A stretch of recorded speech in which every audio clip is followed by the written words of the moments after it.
So some of the techniques that you would need for elicitation, obviously brainstorming, this is very, very helpful tool for you to come up with ideas. Again, don't shoot down any idea as good or bad. It's important that you collect all the ideas, and then you can talk about the feasibility of each of those ideas at a later point of time. So essentially this is done, mostly initial stages with the teams and with the people. And then with the document analysis, is very important that you refer to existing documents. Bear in mind with interview as well, right? You don't go there with a formed opinion already. That's called framing or leading question, right? So you don't ask leading questions. Okay, what do you think? Do you think technology solutions are the best way forward for our organization? You already gave that, right? You're hinting them. You're anchoring them with the idea of technology solutions. Why? They could be non-technical solutions as well, right? Where you have got some solutions to do with people, restructuring the organizations, mergers, acquisitions. All of these don't have anything to do with technology delivery. They're things to do as a business. It's like a business structure, and these are activities outside technology.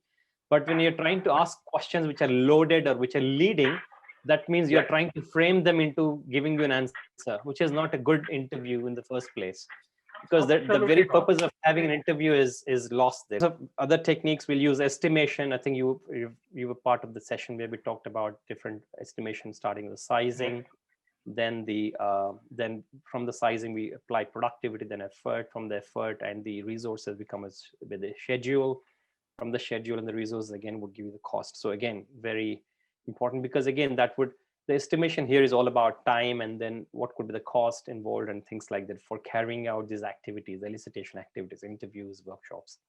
We do data mining because we are sitting on loads and loads of data that comes out of these sessions.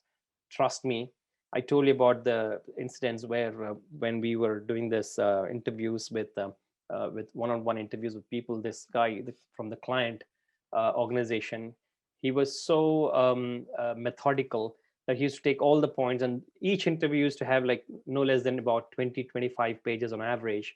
Like that, we conducted about a good 120 interviews across Boston. We went to Boston, Harvard, MIT, and then we did the interviews in Boston University. Then from there we went to Washington, from there to China, in Beijing, Shanghai, from there India, Delhi, Bangalore, Chennai. So imagine the kind of interviews. Again, we were actually doing one-on-one interviews, but still we had no less than 120 interviews. I was sitting on no less than a few thousands pages worth of the notes that this person had, and to cull out the key findings from there, to mine that, to get the keywords and key points and the decisions and some of the ideas, design ideas and constraints, challenges, pain areas.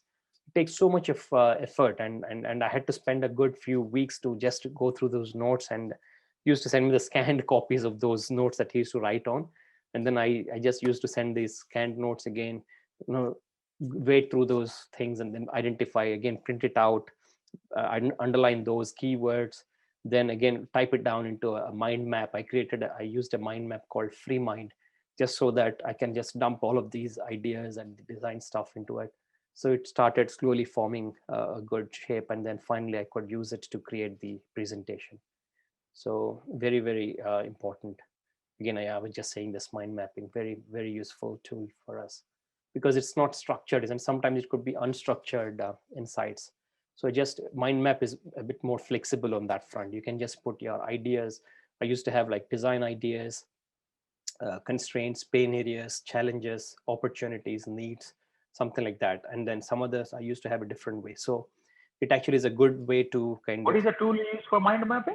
Free Mind, free, FREE, Free Mind. Yeah, it's a free tool, but there are lots of better tools than that. But this is a free version. There's one called Boozen again, and there's a lot of those mind mapping tools available for for cost now. But back in those days, for Mac, it used to be freemind.org. That's the one which I used. It helped. It worked its purpose, and I could, as I said, no less than 120 interviews done in about 5 weeks time. I had so much of data, and it helped me kind of do the the skimming of the data and come up with the good insights. And then risk analysis and management, very important tool. Again, we need to identify what are the potential risks, the threat assessment, and then come up with the mitigation strategies and things like that. Very useful again. And we do the stakeholder list. Remember the RACI matrix, we were talking about stakeholder wheel, the RACI matrix and the personas. Yeah. All of these kind of tools are helpful to kind of identify which stakeholder forms in which, falls into which group, what is the kind of their role, their persona, and then we can try and approach it from the perspective. We can't go to a technology person, ask business questions and vice versa. So understanding their role, the kind of responsibilities, the typical work day, the background, their education background, the kind of roles they do in the organization at the moment. All of these would help you frame your questions when you go before the interview to actually have a kind of a list of questions that you could ask. They help you prepare well. Although you might end up asking, for example, you can't just go to the business guy and say, or a marketing person say, what technology stack would you propose for the new platform that we're thinking? Do you have any idea what is the kind of infrastructure that we're using? They'll go completely berserk, I mean, because obviously it doesn't match, it doesn't match with the kind of profile and the work that they do. So you should try and structure your questions and the kind of data that you're trying to elicit from these people should be aligned with their work, their role, and the kind of mental model they have in their mind. So very important. These stakeholder lists, the RACI matrix and the personas would really help you to be prepared better for these kind of scenarios.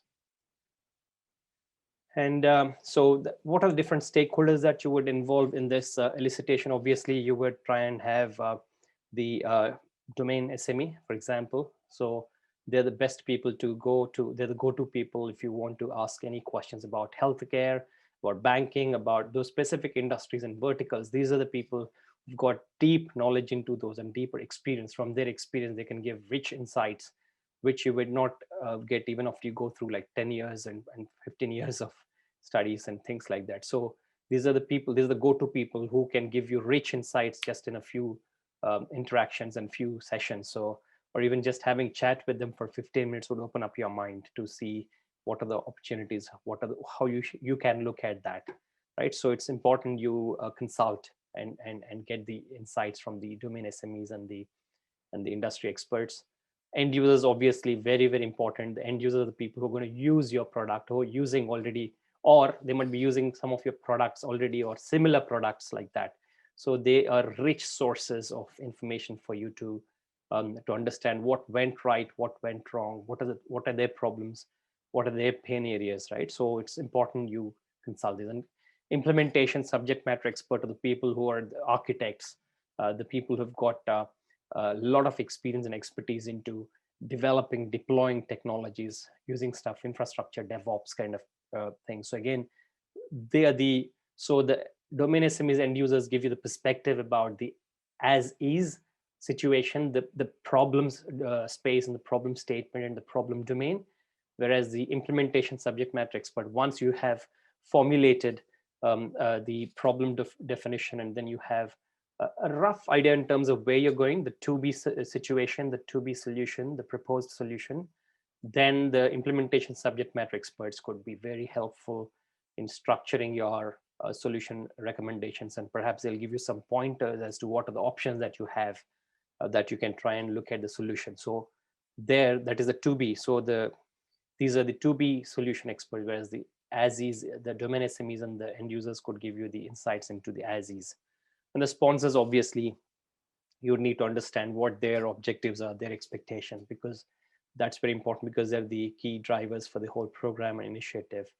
And customers and end users, obviously, depending on the product, process, or whatever it is. Sometimes it could be internal, sometimes it could be external. But end of the day, customers, consumers, or end users, and all this segment would actually provide vital insights into what you're trying to achieve out of this process or product, whatever it is. So that is your set of key stakeholders that you must engage with in this particular